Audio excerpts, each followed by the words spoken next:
Well, hello. As you can see, I am back again with another Final Fantasy X vid, another quest. As part of this series where I unlock and take out all the game's most formidable enemies, I've cleared nearly the entire monster arena, with a single exception. But before taking on the notorious Nemesis, as well as a certain other super boss, there was of course another category of formidable bosses which, up until now, I'd completely ignored. The Dark Aeons.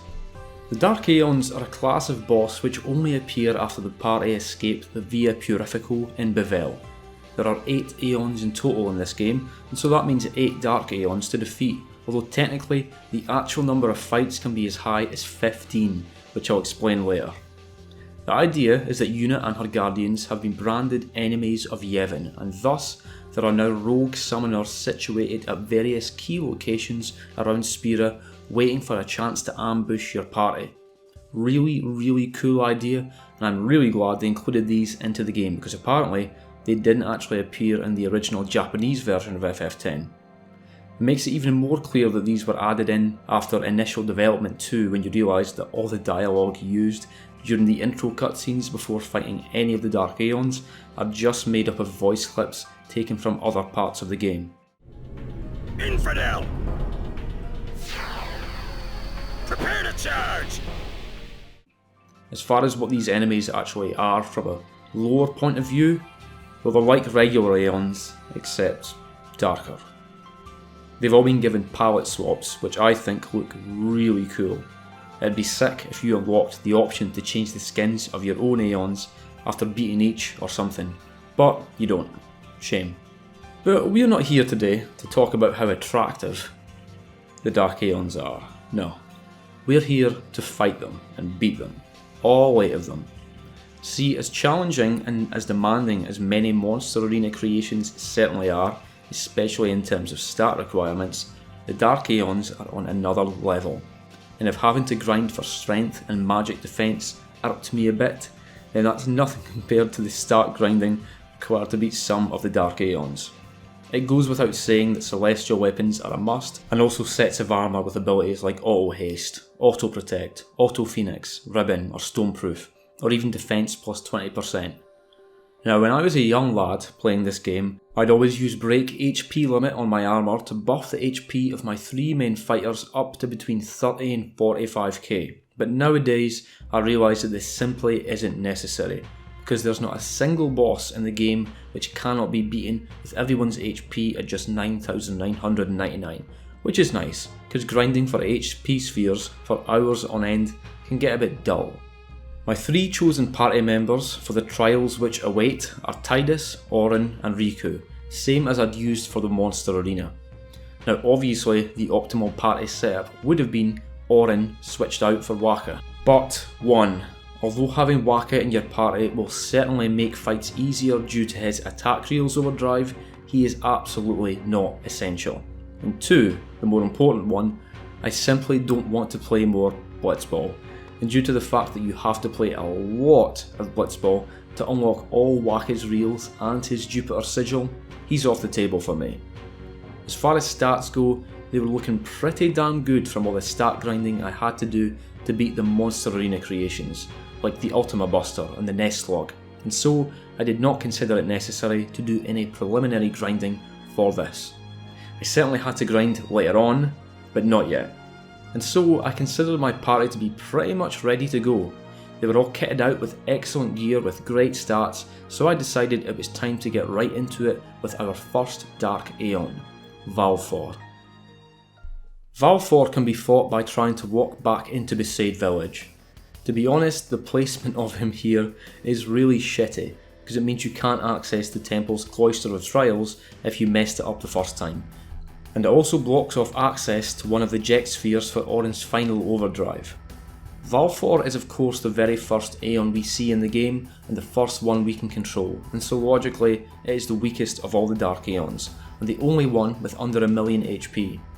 What's more is that it's also the only one who cannot break the damage limit with its regular attacks, although if it uses its overdrive energy blast, then this alone can do way more than 9,999 damage.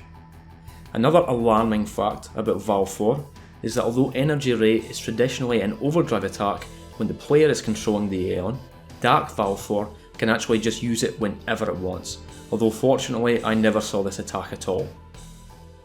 Very soon after the fight began, I kicked off with a Banishing Blade from Orin. I actually began using this far less when fighting the other Dark Aeons though, because 1, the Dark Aeons are immune to full break anyway, and 2, overdrives are much slower than regular attacks and way slower than quick hits. Although I got a few attack misses for this fight, it seemed like it was going to be easy, especially when Tidus got hit by Sonic Wings and it did garbage damage. So I got cocky, kept wailing on it thinking it'd go down soon, but then I noticed that its overdrive was full. For some reason, and I don't know why, I just kept attacking anyway because I must have thought that my defense was high enough to survive Energy Blast. But it turned out that my defense was not high enough to survive Energy Blast, leading to my first Dark Aeon party wipe. Very sad. But I ran right back into Besaid and gave it another attempt, making sure to cast Auto Life on everyone just in case it got off another Energy Blast. But although its overdrive gauge did fill up, I managed to take it down before it had the chance to use it. And just like that, I'd taken down my first Dark Aeon, and even better, on my first attempt. Really cool thing about beating Dark Aeons, by the way, is the reward. As far as items, you'll always get either Dark Matters or Master Spheres if you're lucky, but the equipment they drop can be top tier, like this armour for Riku with break HP limit, ribbon and 2 free slots. I already had ribbon on Riku's armour anyway, but if I didn't, I'd probably have used this. It can be well worth saving before one of the easier Dark Aeons too, and beating it, then just reloading one of your saves if you don't get a desirable piece of armour. Anyway, beating Dark valefor was certainly no reason to get too confident, because it is by far the easiest, and so without missing a beat, I made my way to the next Aeon, Dark Ifrit. Although Dark valefor was found in Besaid, right where Yuna first obtained it near the start of the game, Dark Ifrit isn't located anywhere near Tekilika Temple. Instead, we have to fly all the way to Beaconell Island to take it on. All the way to the northernmost point, near the now inaccessible ruins of Home, we find this Albed woman who claims that her son is gone missing in Home, asking for our help. Only there's something a bit shifty about this lady, and indeed, it appears to be a summoner of Yevon in disguise, as the party is ambushed by Dark Ifrit. Dark Ifrit has a bunch more HP than valefor, coming in at a respectable 1.4 million, also having a super high strength stat. Although it had been a good few years since I'd taken on all these enemies, I seem to remember Dark Ifrit being a hard one, and so anticipated a challenging fight. Indeed, my memories seem to be confirmed when I realised that Ifrit had a counter attack whenever it was hit, and one which no one had any hope of surviving. I cast Auto Life on everyone, although the effectiveness of this was pretty questionable, considering how quickly they would die whenever hit by a counter anyway. As annoying as the counter actually was though, it wasn't really anything that dangerous due to it always being just single target, and the same could be said for Meteor Strike. Thanks to Auto Phoenix, anyone hit by one of these single target attacks would just be instantly revived. However, I saw that Ifrit's overdrive gauge had now filled up, so used Riku's Mixed to concoct a Hyper Mighty G, giving everyone Auto Life before being bathed in Hellfire. As expected, Hellfire nailed everyone, however Auto Life meant that they were brought straight back again, and about a minute later, the final blow was dealt to Dark Ifrit, giving me another victory. I couldn't actually remember how much HP it had during the fight, so was expecting it to go on for much longer, so it took me by surprise when it did go down, and to be honest, this was a really easy fight.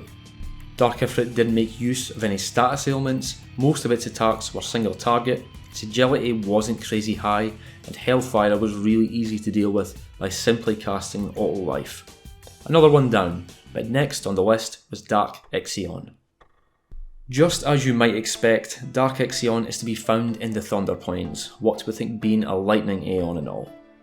In the northern region of the plains, you will find a Yevon monk chilling out under one of the lightning towers, but approaching him will have him run away in fear, luring the team into a pair of summoners who call Dark Ixion down from a nearby tower, and thus does the battle begin. HP wise, we're talking 1.2 million here. However, the catch with Dark Ixion is that you have to fight it twice.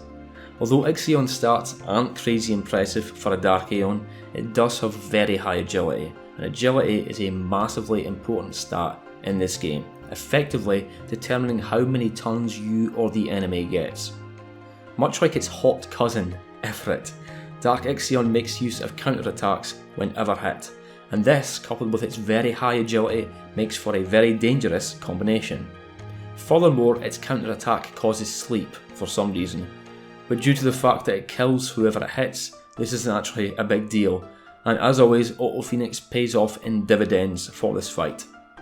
Dark Ixion will also pull out an attack called Thundaja, which looks exactly the same as Thundaga, except the damage it does is non-elemental, meaning Null Shock or Lightning Eater are of no utility here. The fight was actually going pretty damn smoothly and I was getting plenty of damage in, but then I noticed that its overdrive gauge was filled up and so employed my usual tactic of making sure everyone had auto life, expecting it to use Thor's hammer. However, what it used instead was Aerospark, doing massive damage as well as Dispel to Riku. Dispel meant that auto life was nullified, but it was a single target attack and so simply was not dangerous. From here the battle continued in a very straightforward manner and actually ended up being really easy. If my party's agility was a bit lower, then this could have been a rough one, but as it was, I was getting plenty of opportunities to keep recovering and attacking, and after a few minutes, Dark Ixion went down. However, the battle was not yet over, because the second smaller summoner still remained. The game is quite kind here and gives you the opportunity to save, which I took, and then I went in for round 2. As it happens, this fight is much easier than the first one for one simple reason. Dark Ixion can no longer counterattack. Thus, I was able to just repeatedly attack consequence free. This time, however, Ixion will actually use Thor's hammer when its overdrive gauge fills up, but as always, simply making sure everyone has auto life active made this attack a non-issue. All in all, Dark Aeon was super easy and I was never really in any danger of dying, which is not something I can say for our next Aeon, Dark Shiva. As expected, Dark Shiva can be found in Maculania, the temple to be specific. Much like Dark Valefor in Besaid, the placement of Shiva here can be quite unfortunate, because you simply cannot access the Maculania Cloister of Trials until she's been beaten. If you've got the Destruction Sphere the first time round, great, but if not, tough luck. But as far as HP goes, Dark Shivas ain't too high, coming in at just 1.1 million. What's more is that her defense isn't anything special either. In fact, you can theoretically take her down in a single overdrive with Wakka's attack reels. Of course, I cannot do this, because I'm not using Wakka, and even if I was, I probably wouldn't resort to this because that's kind of boring. Might as well just use Zanmao, God forbid. Thus, I had to fight her conventionally. Unfortunately, this meant that I had to contend with her greatest strength, and that is the fact that Dark Shiva's agility stat is literally maxed out at 255, making her extremely dangerous. One small mercy with Dark Shiva is that she cannot counter, which is good for me because if this weren't the case, I would not have been able to beat her without some serious grinding for agility spheres. One troublesome reality that kept cropping up, however, was that she was damned hard to hit. Thus, despite her relatively low max HP, the fact that my attacks missed a lot extended the length of the fight somewhat.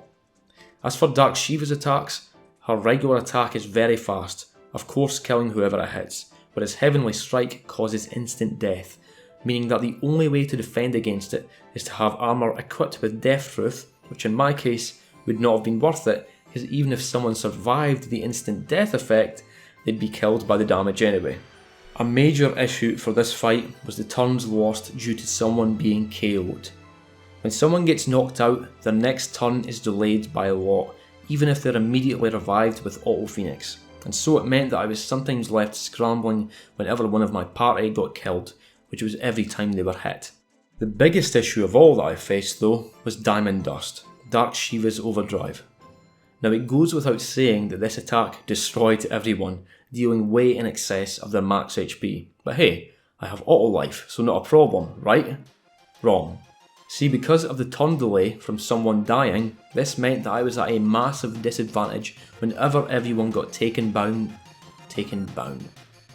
Whenever everyone got taken down by this attack, the situation got very dicey indeed after Riku ended up being the sole survivor in the aftermath of a diamond dust, but I managed to recover thanks to a Mega Phoenix, then Auto Phoenix. However, the uncomfortable fact remained that despite all this reviving and surviving, I wasn't really dealing much damage, only occasionally managing to get a successful hit off on the Ice Queen. Meanwhile, her overdrive gauge was filling up for the second time. After getting off a couple of hits, she took out Auron, and because of the delay caused by this KO, she pulled off another diamond dust before I had the chance to properly recover and get all life on the go, leading to my second party wipe of the day. Brutal. And would you believe me if I told you I went on to die another twice to Dark Shiva? You probably would, wouldn't you? Well, you should, because I did, and again it was because of diamond dust. So I tried a different tactic and sacrificed an Aeon instead of relying on auto life. This seemed like a good idea in theory, but it didn't quite work out, leading to this doozy.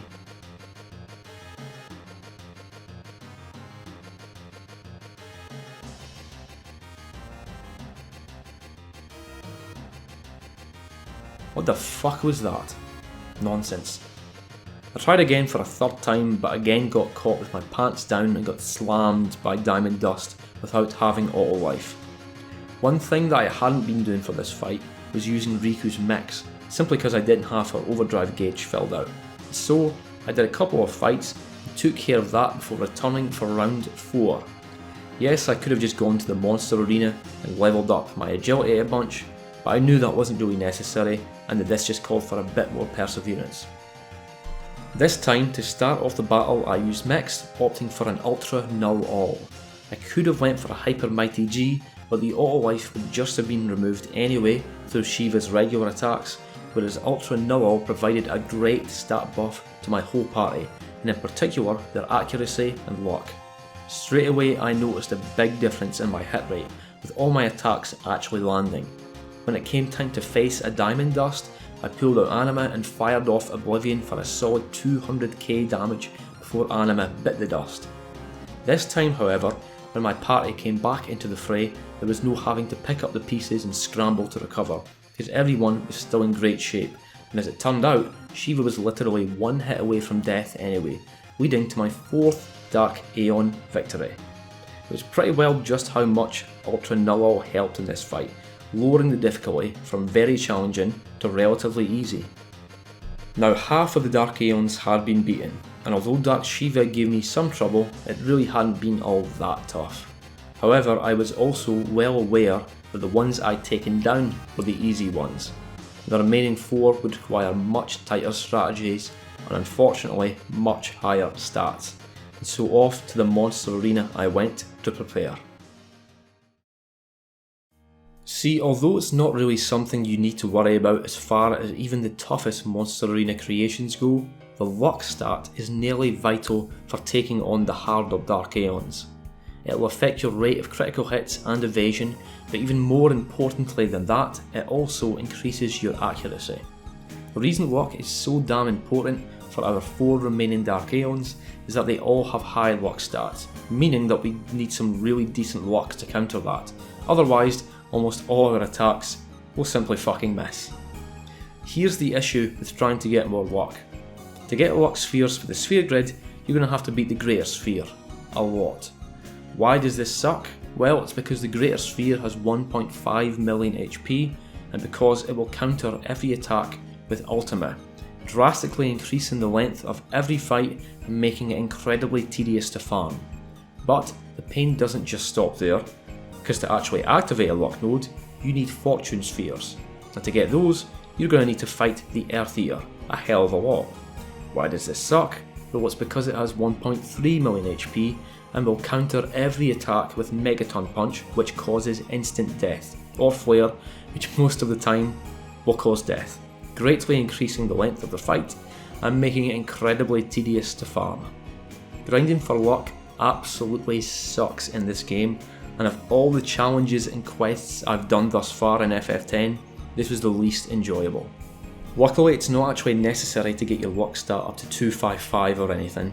In fact, having luck at between say 70 and 90 is enough, although even that takes hours. But the cherry on the shit sundae with all this is that anytime you beat any monster arena creation, regardless of the specific reward they'd normally give you, there's always a 1 in 8 chance that they will drop dark matter instead. Except, I don't want any dark matters. I want my goddamn luck and fortune spheres. So when this happens, it can be really annoying. But, whining aside, I grinded these monsters for a while, and while I was at it, also grinded for some accuracy and agility.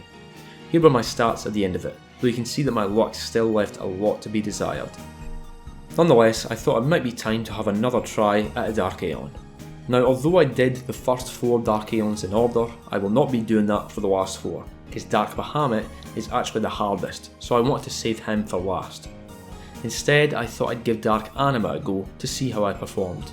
Bahamut and Anima are the only 2 Dark Aeons which aren't accompanied by a summoner, and Dark Anima can be found chained up right at the summit gate, looking rather intimidating, if I may say so. What's even more intimidating about Dark Anima is her HP, because it is the 3rd highest HP pool of any enemy in the game, coming in at a massive 8 goddamn million. Although Anima has very high stats across the board, she also has very decent luck, making her potentially very difficult to hit. To my surprise though, I was hitting her pretty reliably, no doubt due to me levelling up accuracy a bunch and luck a bit.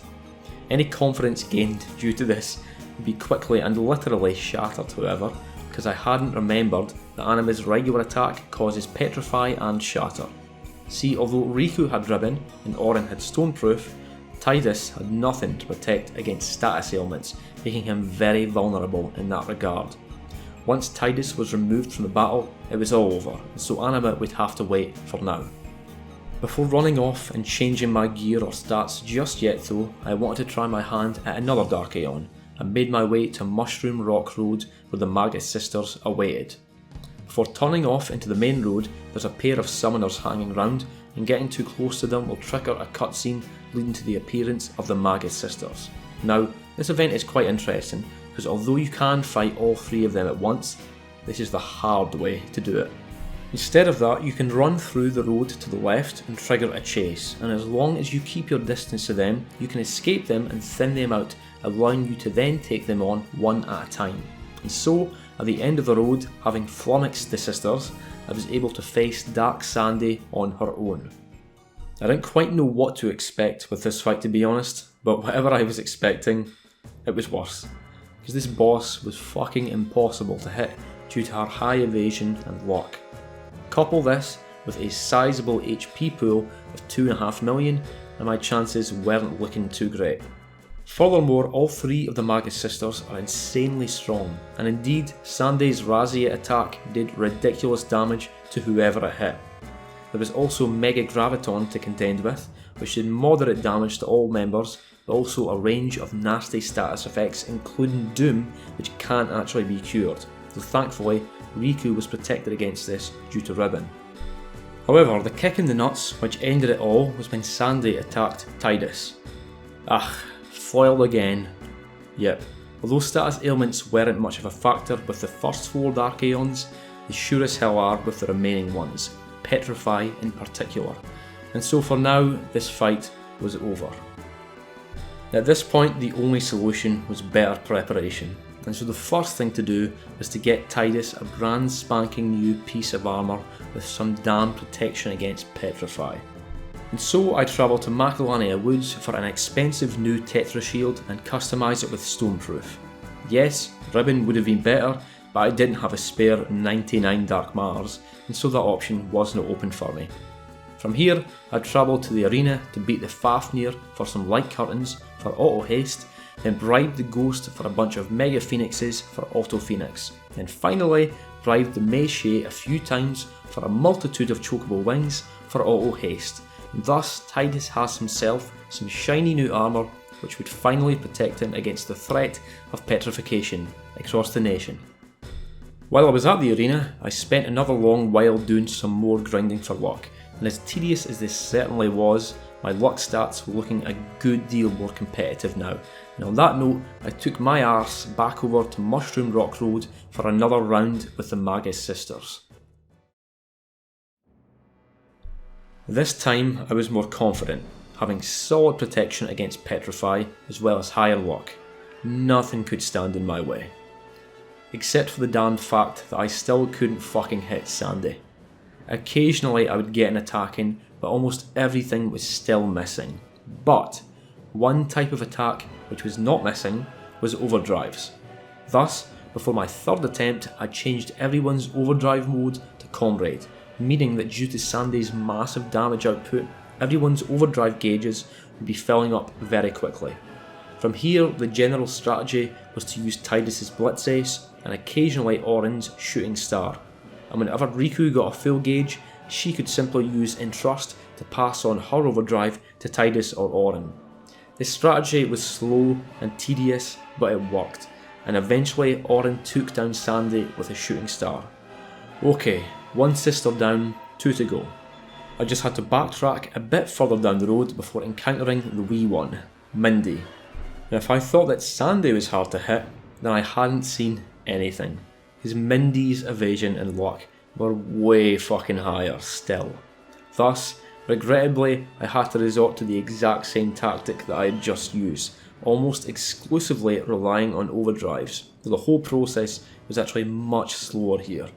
See, Mindy's special attack, Pasado, was super powerful, just like Sandy's Razzia, and so was great for filling up my overdrive gauges. The trouble was, most of the time she didn't use this attack. Instead, she mostly used Calamity, which does full break, curse, poison, silence and darkness, but no damage. Thus, whenever she did this, I'd need to spend turns curing these statuses while my overdrive gauge climbed no higher, and then carrying on attacking, only to miss 9 out of 10 times. Luckily, Mindy did also use Mega Graviton, which, although annoying due to the nasty status ailments, did actually build people's overdrive. This was a boring as hell fight, and although the strategy I used was solid, it took a good 15 solid minutes before I got her, meaning that just one sister remained. Backtracking along Mushroom Rock Road some more leads us to the final summoner, who's been huffing and puffing behind, and were attacked by the final sister, Cindy. Now, although Cindy has the most HP of all 3 sisters, coming in at 3 million, we also catch a massive break here due to the fact that her luck stat ain't anywhere near as high as her sister's, and thus I was able to actually hit her every time I attacked. Furthermore, she had some pretty poor agility, so I was able to cram in loads of attacks for every one of her attacks. As far as her moveset, she literally only used 2 different attacks through the whole fight. Mega Graviton and her plain old regular attack. Super easy to deal with, and because she was super easy to hit, this fight was over in about 2 minutes, meaning that only 3 Dark Aeons remained, and now that Tidus had ample protection against petrification across the nation, I knew exactly where I was headed. I am pleased to say that Dark Anima was not a hard fight. She has 4 attacks in her arsenal. Her physical attack does massive damage and petrify unless protected. Pain always causes instant death unless you have death-proof armour, which I don't, and Mega Graviton works the exact same way as with the Magus sisters. Finally, her overdrive Oblivion does massive HP and NP damage to your whole party. As far as her regular attacks, they were easily dealt with thanks to Auto Phoenix, and while Mega Graviton was always a bit of a pain in the arse, it wasn't actually very deadly. It just required some status heals. Oblivion was of course the scary one, however Dark Anima's overdrive didn't actually fill up all that quickly, and so it was easy to just anticipate and prepare for. Whenever I was about to use Oblivion, I would just switch someone out for Yuna and allow one of my 8 Aeons to take the damage, then resume the fight. Also, although Anima has pretty high luck, I did not have much issue actually getting my attacks to connect. This whole fight ended up taking about 15 minutes, but once I'd got my strategy in motion, it became a sure thing, and the only reason it took so long was because of her crazy high HP. All in all, not too challenging. Next up was Dark Yojimbo. Although several of the Dark Aeons have their own unique quirks, Yojimbo's is probably the most unique in that you literally have to beat him 5 damn times. And although you can save in between bouts, if you do reload a save it won't matter, you'll need to do it all over again, although you will still keep any item and equipment rewards you won. Although you do need to fight him 5 whole times, each fight plays out exactly the same with the same stats. He has 1.6 million HP, massive strength and very high luck, meaning that he can be an absolute dog to hit. Dark Yojimbo has 4 possible attacks. Diagoro, which does big damage and stone, Kazuka, which does big damage and full break, Wakizashi, which does massive damage on all 3 fighters, and then Zanmato, which is almost guaranteed to destroy all your party members unless they have ridiculously high HP, which mines do not. Also, even auto life won't work against it because it just gets dispelled, so pretty rough stuff. Now the only attack I really have to worry about with this fight is Wakizashi, because Yojimbo can actually ambush you and open up with this before you even have a chance to do much of anything. However, as powerful as this attack may be, it can actually be survived, even without breaking the HP limit. The trouble is, this requires literally maxing out everyone's defense stat, which I am quite far off from. I gave Dark Yojimbo a couple of solid attempts but kept getting nailed by Wakizashi, and so went off to that old familiar monster arena to get some defense. Thankfully this really didn't take long, because it only takes about 30 seconds for me to beat the tanked enemy at this point, and before I knew it, everyone had defense at 255, meaning that I was now ready to go up against Dark Yojimbo for real. Even though my defense was maxed out, it was still actually necessary to either cast Cheer a few times or Ultra Nullal, just to be extra sure the Wakizashi would not end everyone, although Orin was extra safe in this regard due to him having defense plus 20% on his armour. Due to Yojimbo's high luck, a good number of my attacks missed, but most actually did connect, and his HP wasn't crazy high anyway, meaning that even though I had to beat him 5 whole times, each fight only took about 2 minutes anyway. And then something happened. I don't quite know how, to be honest. I guess I just got overly cocky, complacent and careless, but even though I saw that Yojimbo's overdrive gauge was full, I went in for another attack.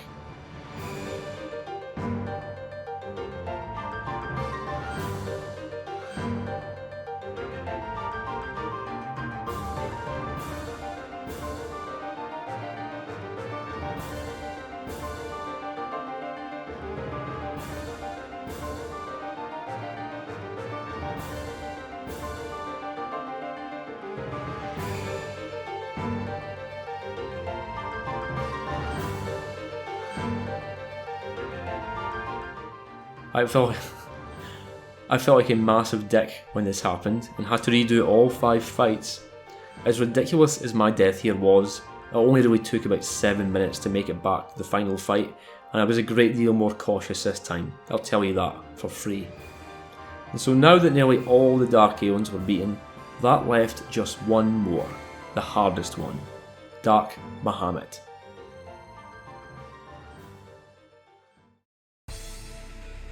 Although Dark Bahamut only has half the HP of Anima, coming in at 4 million, he is not to be carelessly fucked with. His stats are crazy high across the board, and his luck stat ain't to be scoffed at neither. The fight can be triggered by entering the arena with the party beat Unileska, although just as with Dark Valefor and Dark Shiva, really crappy place to put literally the hardest Dark Aeon, because if you happen to miss Tidus's Suncrest after beating Unileska, which you almost certainly will unless you already know it's there or are using a guide, then you literally cannot get this item without beating Dark Bahamut, so pretty damn punishing. Bahamut only actually has 3 attacks that he will ever use. He has his regular attack, which simply does high damage, although now, thanks to my massive defense, he can actually survive it. And then there's Impulse, which he will only ever use after you attack him every 5th time. I really like this aspect of him, because as far as I'm aware there's no other enemy in the game that has this sort of counter. This attack does high magic damage, but also full break to everyone, even if they have Ribbon equipped. It's Impulse that makes Dark Bahamut so challenging to beat, because there's no quick way to recover from full break to the whole party. You just have to either cast Dispel on people one at a time or wait for them to die. You always need to keep track of how many times you've attacked Bahamut too, because if you miscount it, then you could get hit by an impulse at a very inopportune time. And then lastly, there's Bahamut's legendary overdrive, Mega Flare, which does enormous damage to everyone, though I used the same strategy here as I did for Dark Anima, sacrificing an Aeon every time he used it. My first attempt at Dark Bahamut actually ended in tears, because while Yuna was still in the party after me doing a summon, the party got hit by an impulse which instantly petrified and then shattered Yuna, who of course did not have stone protection. However, this was really easy to solve because I just customised Stoneproof onto Yuna's armour with 20 petrified grenades and then went back in for round 2. Dark Bahamut is a great fight because even with a solid strategy, you really need to stay on your toes and anticipate those impulses, and it means that you can't just recklessly attack him again and again, otherwise you will get wrecked. Although 4 million is certainly a high HP pool, I'm glad they didn't give him 8 million or something like Anima, otherwise this fight would literally go on for about half an hour, because indeed, after about 16 minutes, Riku ran in and landed the finishing blow, meaning that every Dark Aeon was now defeated. But of course, anyone who's beaten the Dark Aeons themselves knows that the war isn't quite beaten, because there's some alarming activity going on in the Calm Lands.